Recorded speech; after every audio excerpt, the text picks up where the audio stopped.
Hey, deserving listeners, time to continue learning what happened after the pool party, which usually things happen. So let's see what happened and experience it together. Although you've probably already seen it, so let's experience it for the first time for me and for the second time for you. Let's watch. Good morning. How are you? I'm all right. How about yourself? All right. How about yourself? Oh, this is interesting. So it's the next morning after the pool party, and it kind of looks like Tim didn't sleep with Alex, that he slept somewhere else. That's not a good sign, if that's true. Or he just went out for the morning for a jog. You want to sit down? Huh? You want to sit down? Yeah. You want to sit outside or? Yeah, the couch is fine. Okay. All right. Well, that certainly sounds like they had a fight. We didn't see that at all, right? Okay. Oh. So, all I know is we just left this party. Everything seemed fine. Yeah. And then suddenly the energy is off. Right. And I'm asking you what's wrong, and I'm not getting much back. Okay. So he's recalling what happened. It certainly sounds interesting. She seems to be agreeing with that. Yeah. The only thing I could think about was going back to the room, taking like a long ass shower and going to bed. It's not that I don't want to be here. It's not that I want to be around you. No, I just miss home. That's it. I could have explained it more and I probably should have, but I just didn't feel like talking about it. Okay. Sounds a little fishy, but could be true. I don't have any reason to not believe her. I wonder if there's more there. I wonder if this is all true, but there's a little bit more there. Like she got triggered and she was intoxicated, who knows? And she was really clamping down. Like she knew if she opened her mouth, she would blast him with things that she might regret later. And so she couldn't control the vibe she was giving, but knew well enough to just sleep on it. And now she is taking responsibility. She's saying basically it's her fault and saying, yeah, I was quiet and weird because I was missing home, which would be totally normal. And, because they've been away from home for a long, just think about how that would be. I'm a homebody myself. And Stacey and I actually recently took a road trip. It was actually pretty cool. When I was younger, I couldn't afford to get airline tickets, and so I would just go on road trips around the area of Seattle or the West Coast, and I had an itch to do that again because I have a lot of fond memories, and I went to a lot of places I used to go to on road trips, like Craters of the Moon in Idaho, which is super cool, and then Arches National Park, which is amazing. And then we went to Santa Fe and Albuquerque for the great ascension of all the balloons. Maybe I'll show a little video here or some pictures that we took. And we were gone for 10 days, and it was really nice to come back home. Other people are bummed out when they come back home, and so for her, she missed home. And anyway, she seems to be apologizing. So there's that.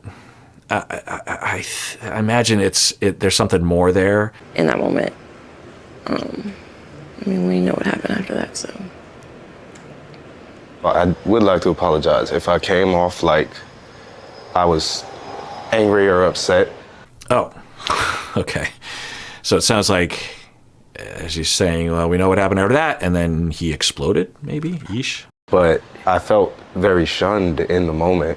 I started to feel very unheard and like I couldn't complete a sentence without it getting... Yeah, it looks like they're both willing to work this out.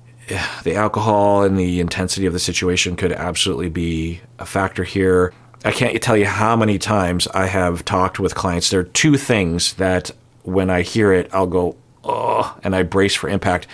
One is, okay, we had a fight, so we had some drinks, and then I'm like, oh no, because it can just make it so much worse. Our brain is not operating well when we are intoxicated. There's a reason why, beyond a certain blood alcohol level, that you can't drive legally. Well, if you can't drive, you certainly can't navigate what is hard to navigate when you're sober, which is the nuances of triggering each other during a tense conversation with the person that you desperately love. So that's one sort of thing. I'm like, oh. The second thing I hear from clients is, so we were texting, and I'll think, oh, because there's no way, even there's not enough emojis in the world or GIFs in the world that can express the nuances and also retain that eye contact and that love, the reach out and hold someone's hand. You can't do that over text. You can do a lot over text and you can express a lot of really great things, but you are risking a lot. Now, for some couples, I have found that texting is actually better in some ways than talking in person or emailing because they can slow down and be articulate and be careful about their words or even just get the words out. For some people, it's just like in the moment they just get so frazzled they just can't even say anything, So it depends. But anyway, I wonder if alcohol was a factor. I also am not super surprised given their dynamic that there seems to be something going on between the two of them, some kind of power play, right? Cut off. I started to feel very, very disrespected. When I covered your mouth, I feel like that made it even worse because I guess it was like me trying to control you in a sense. Yeah, not in a sense, in a very practical, concrete, factual way. Covering someone's mouth is coercive, controlling, dare I say abusive. I mean, abusive, it's to some extent eye of the beholder, but yeah. Now, if he was out of control or something and it was light or not, just kind of, hey, honey, or something. But yeah, wow. Wow. Yikes.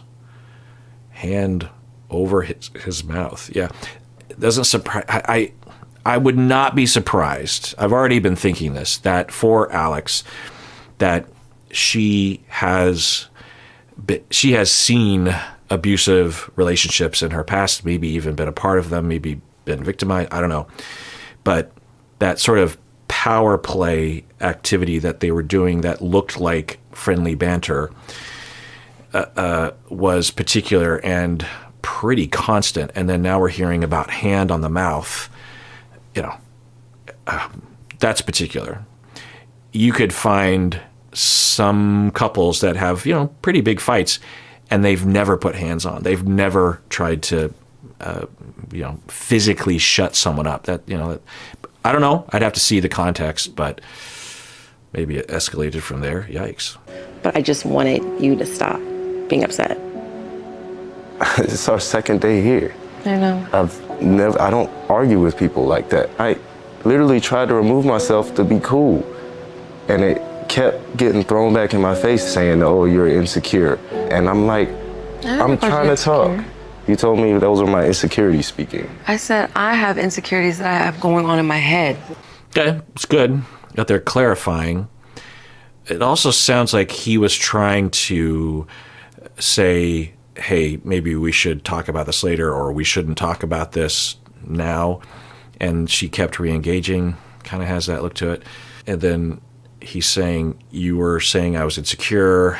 And she's saying, no. So I'm guessing both is true, that she was saying that you're expressing your insecurities. And maybe if we saw it, we might be able to, there's some truth there. The way it comes across, it's like she's blasting him, but, we don't know.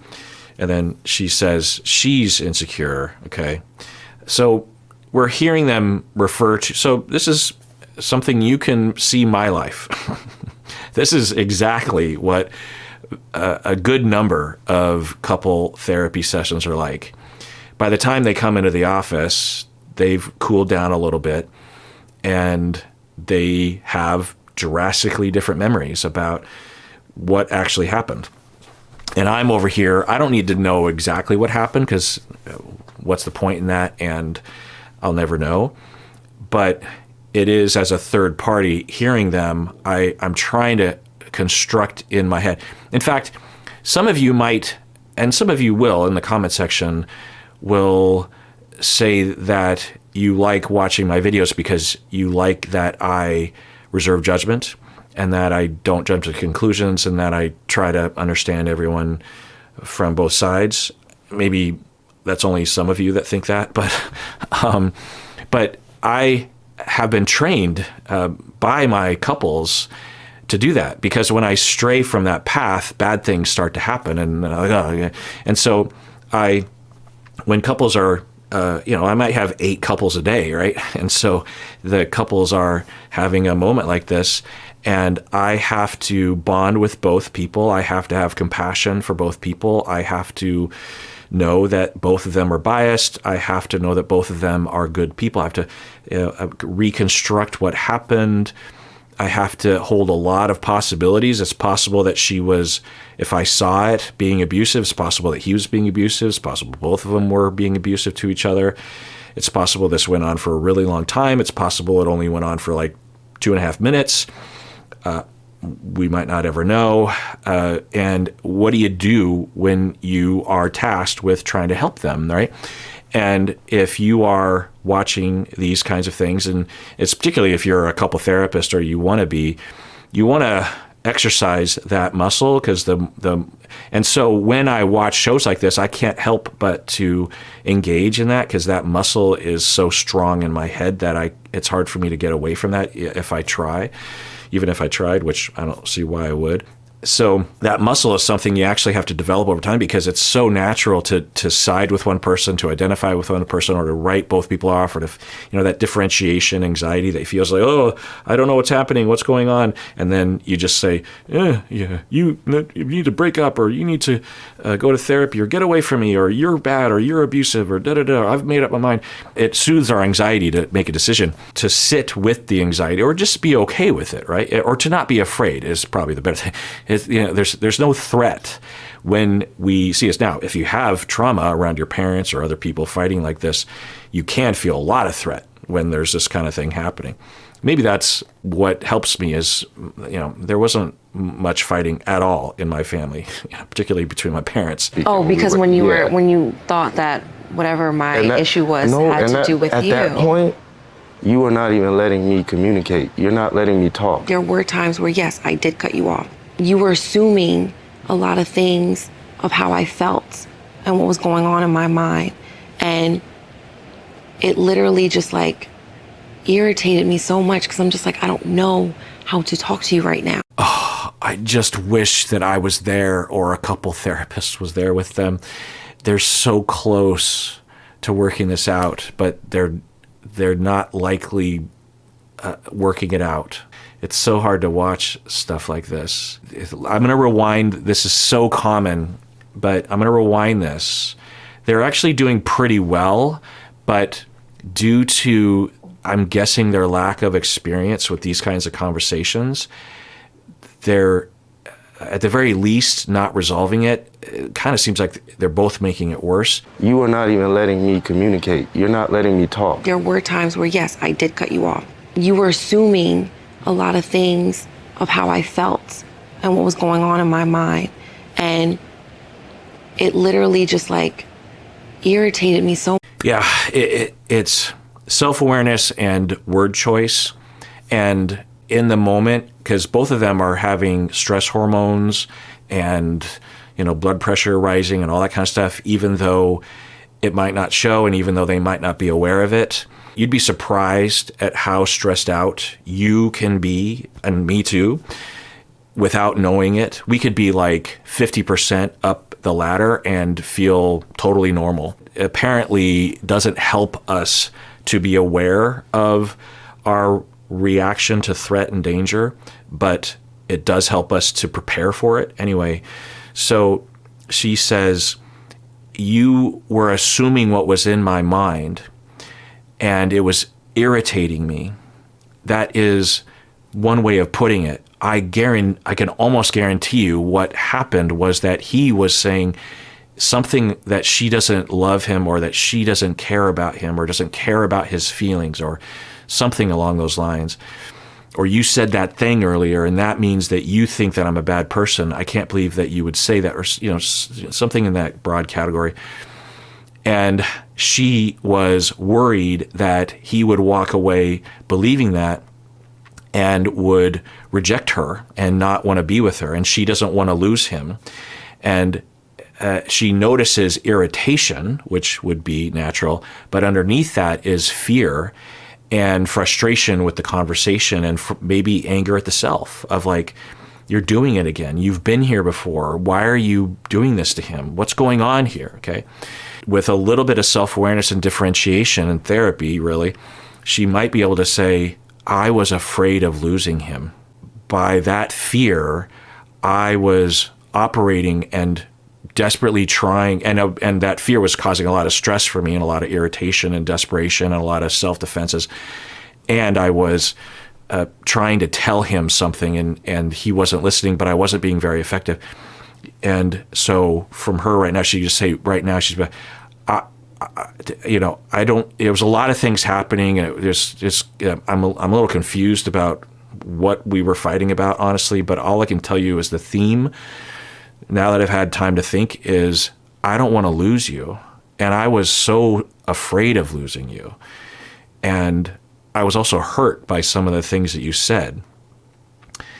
And let's just start from that point. If she were to be aware of that, that grounds her at the ground level. Also, it informs him, oh, well, that's a lot nicer to hear than I was making shit up about what's in your head and you were irritated. That's a much different narrative, right? If she were to say, I love you, I don't want to lose you, and I feel like I was screwing things up maybe, or I don't know, I had all these judgments about you, but really I was probably just afraid of losing you, or I was afraid of making mistakes, or I don't know. You know, it's a much different conversation. Then he could follow suit, and but without that, or with it, and I'm being over the top, it's a lot to ask. It would just take 2% of that to head this potentially in the right direction. Instead, but it's like I can see the real her trying to come out, trying to communicate. I was afraid. I was hurt. I can just see it. But the word choice, right, and the communication, and then it'll hurt him or concern him. He will defend and come back. She will escalate. It's so hard to watch this stuff because so many relationships, I almost guarantee you that there are past relationships in your life that you have narrativized. I can't know this, of course, but there are past relationships in your life that you have narrativized as being toxic and that the other person is a narcissist or something, when that isn't the case, actually. And what really happened was just two people that weren't aware of their true emotions and were saying true things and maybe not destructive things, but just every step up the ladder, just, so I'm guessing he is going to be like, wait, so it's all my fault that I was inventing things in your head and you were just naturally irritated by that? That's going to bother him. It's going to hurt him. And then he's going to escalate. It's just going to, every step of the way, it's going to feel natural. And before long, it's dissolution. So much, because I'm just like, I don't know how to talk to you right now. You just kept yelling and you're just like, okay, speak. And I just I felt belittled.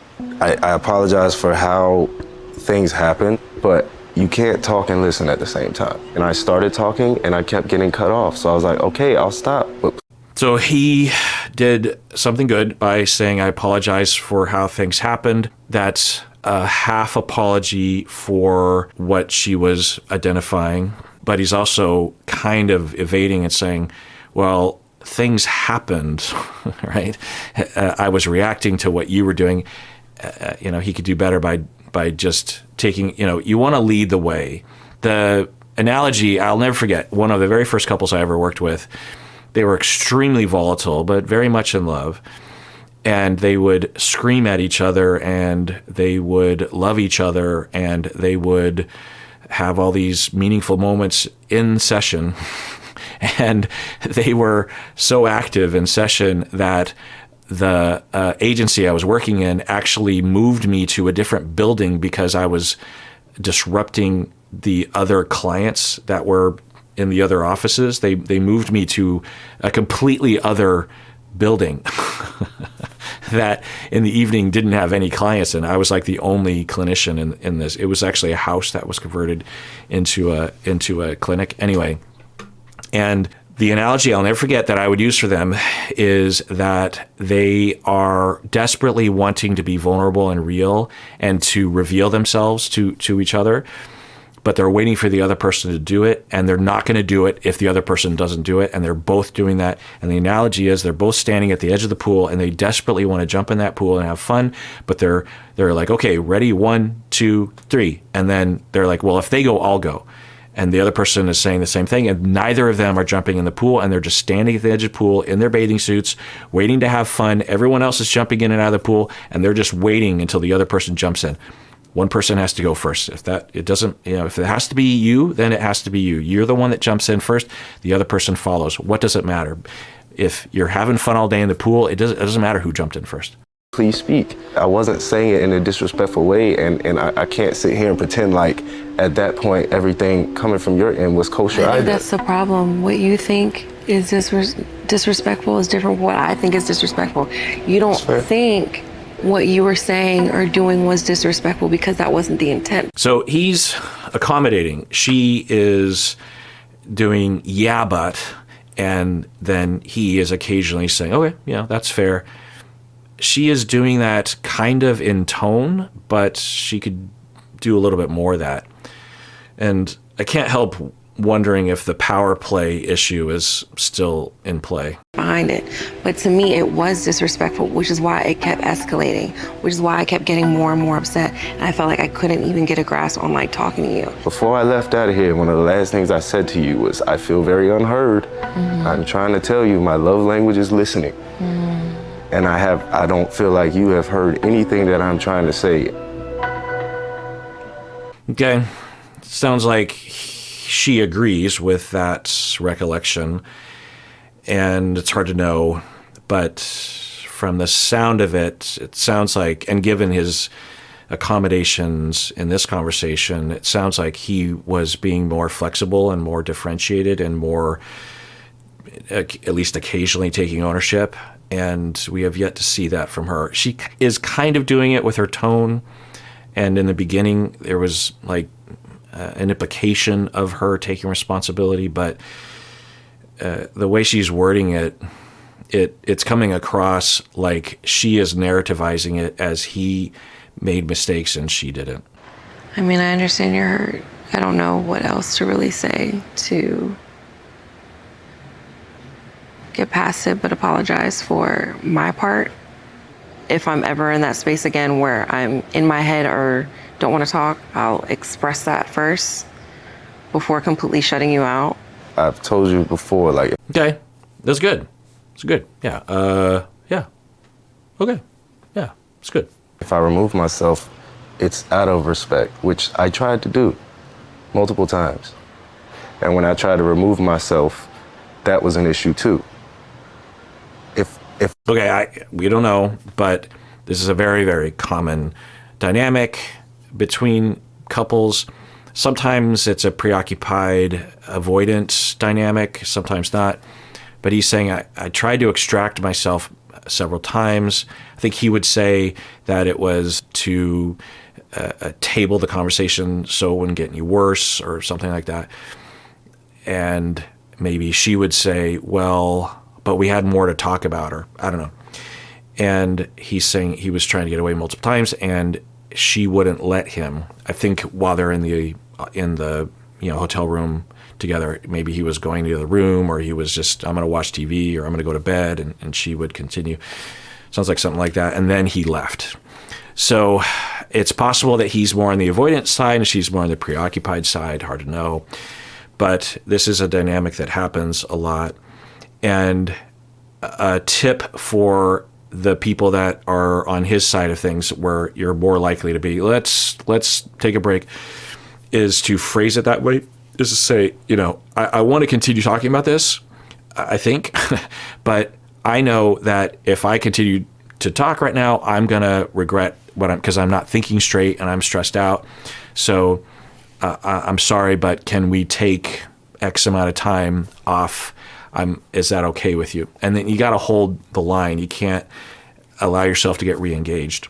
The other side is, the tendency to be anxious about that, to feel abandoned, and to be differentiated about that and say, like, okay, even if you don't have a partner that is trying to get away in that healthy way, it almost never is in a healthy way.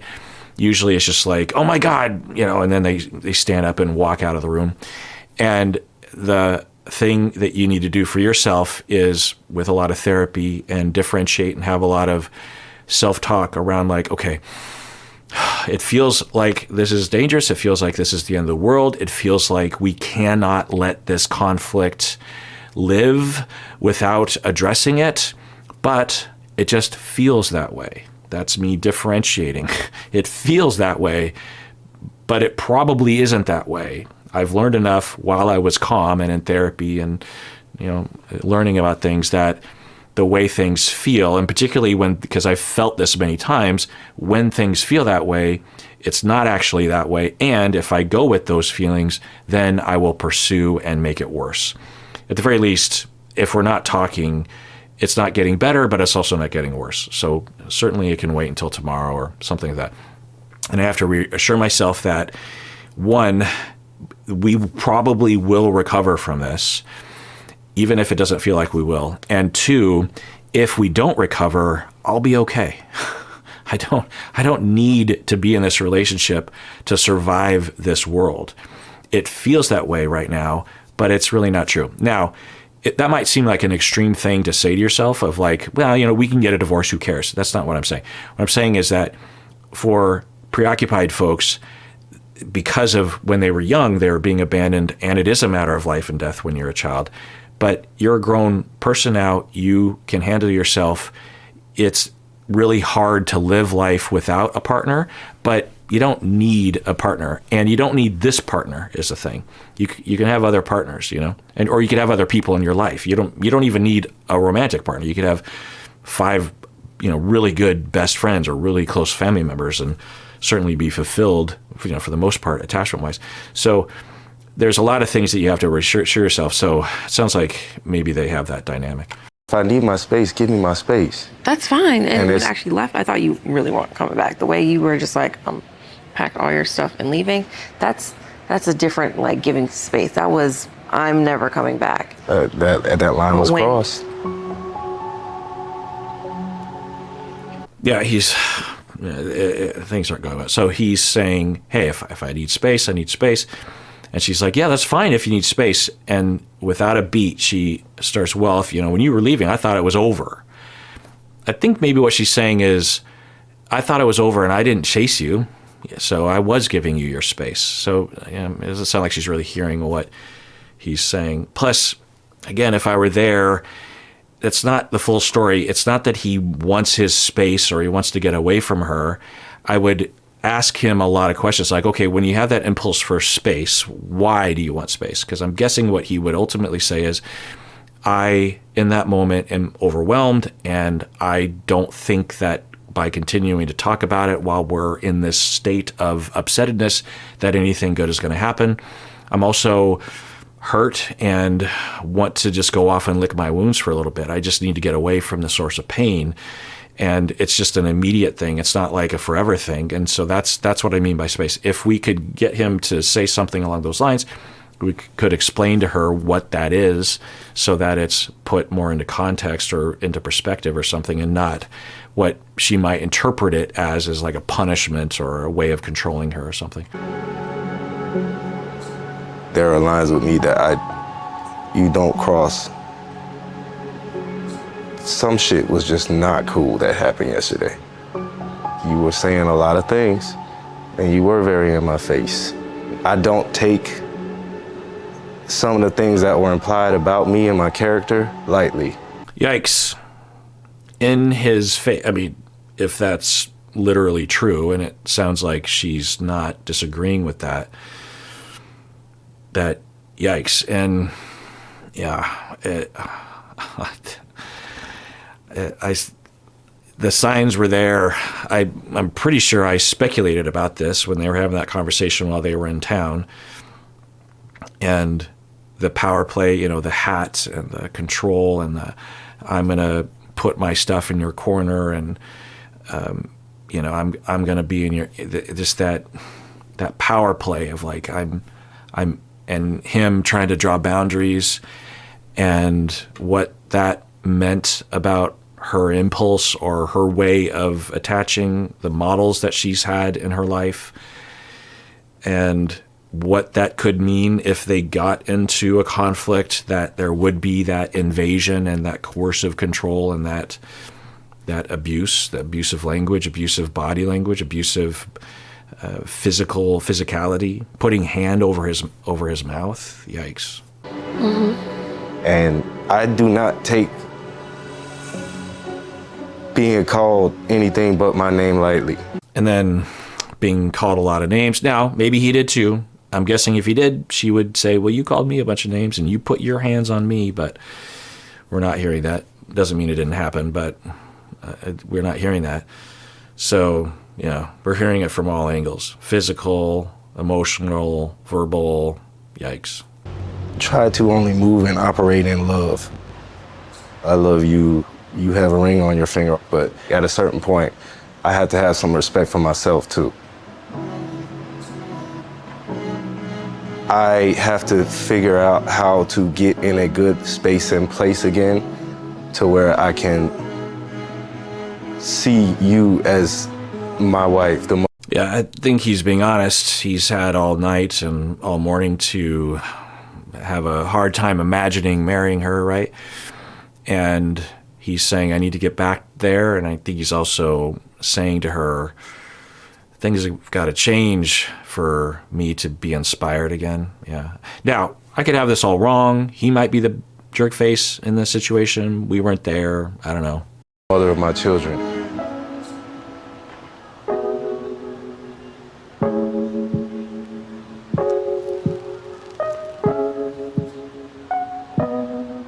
So where does this leave us?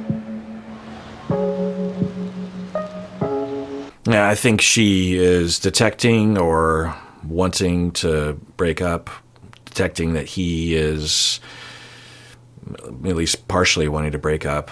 And so she just asked that question instead of, I was wondering if she might say something like, I don't know, it's hard to imagine, but, hey, oh my God, I'm so sorry. And you have every right to feel that way. And I have a lot of thinking to do or figuring things out.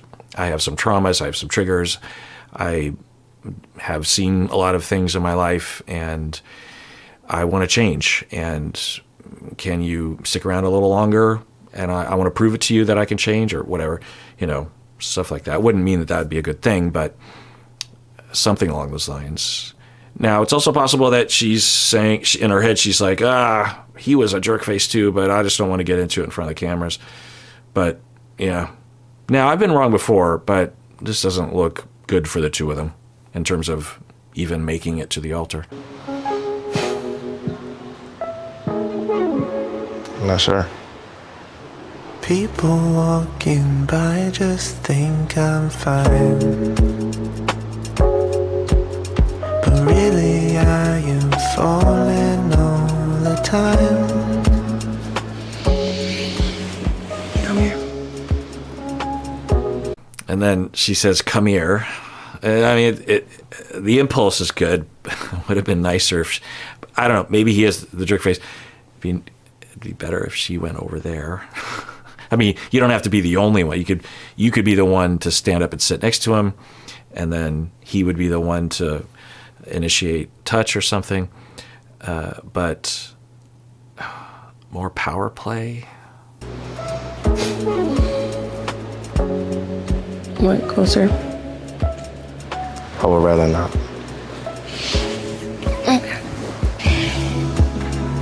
Okay.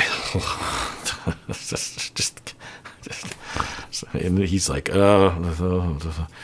reset.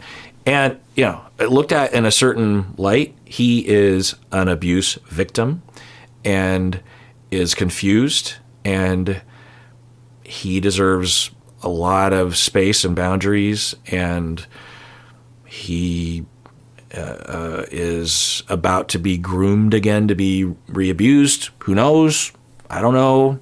But I say that to emphasize a potential narrative here, and also to drive home that, of course, we all understand that men can be victims too, right?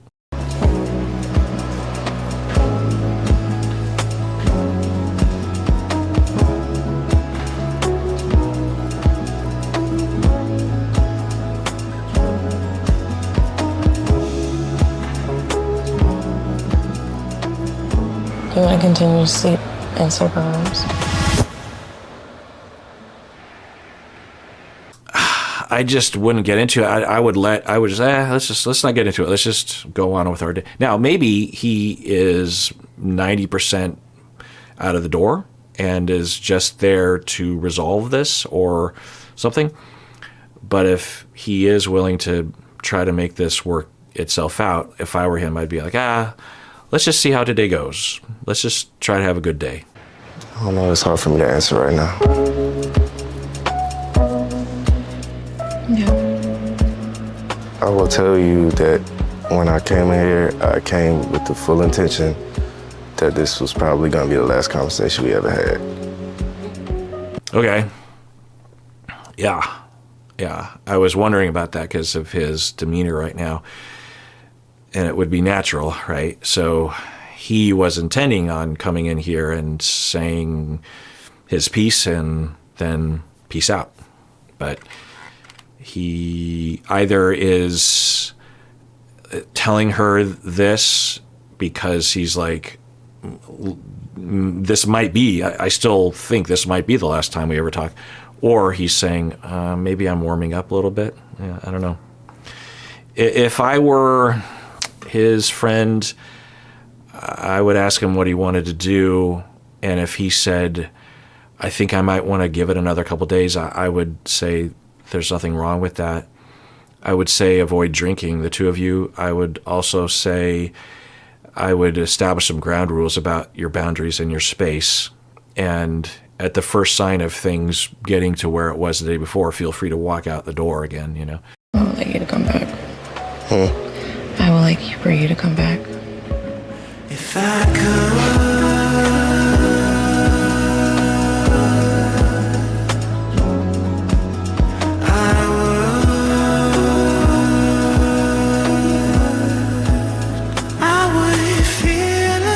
Now, I've heard some people say that all these people are just on here for their Instagram boostering, but this doesn't look like that. I keep waiting to see why some people are saying that. If they were here for the Instagram boost, there would be a different way that this would play out. And this looks very real to me. They could be acting, could be genius, but you know, if you want to have a Instagram boost, this isn't the sort of thing that you do. My point is that as I'm watching this, I'm thinking, wow, this looks very real. I've seen this happen so many times, either with both of them in my office or just talking with one of them. This is a very real moment. And you can be friends with couples like this and you would never know that this is happening. This sort of thing is happening. Sorry. I do love you. Yeah, so I'll commend her for making the gesture, and I always will say that if you are in conflict and you want to work it out, if you can have this, holding hands or kissing, hugging, that can erase, sometimes you don't even have to talk. That's all you need to do. At the very least, it brings our stress hormones down and makes it so we can think more straight. So, you know, she's doing a good thing. I'm just wondering if this leads to more conflict at the very least, or him being harmed more. Then I'm not a fan of the reconnection. But I don't know. I'm making some assumptions, of course. And I'm not saying that she is nefarious and trying to suck him back in or something. She might just be at this point thinking, I really don't want to lose him, and some bad things happened last night, and I was intoxicated. I don't think they'll happen again. And, you know, we said our piece, and I just want to reconnect with him and move on, and I want to have our good times again. You know, it'd be easy to look at her and say, oh, she's tricking him. She's a narcissist. It's, you know, I mean, maybe, but there's not data along those lines.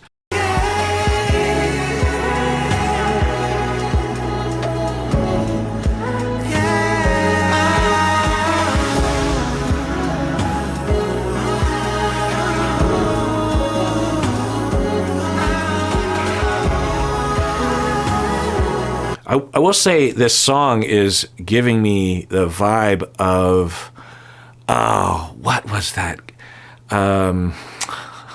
PM Dawn.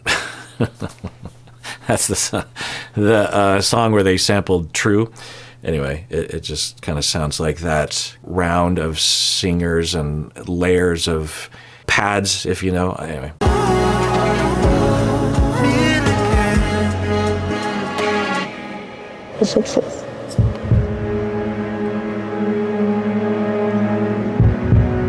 I'm going to take a guess and say that he warms up a little bit and gives an opportunity for them to try, but without therapy, I can't imagine this help. I can't imagine it getting better at all. If anything, it's just going to get worse.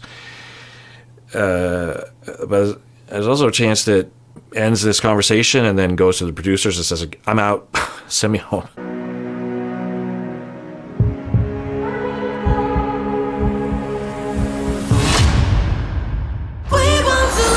All right, well, that does it for that episode. Everyone out there, please take care of yourself because you deserve it. You really, really do.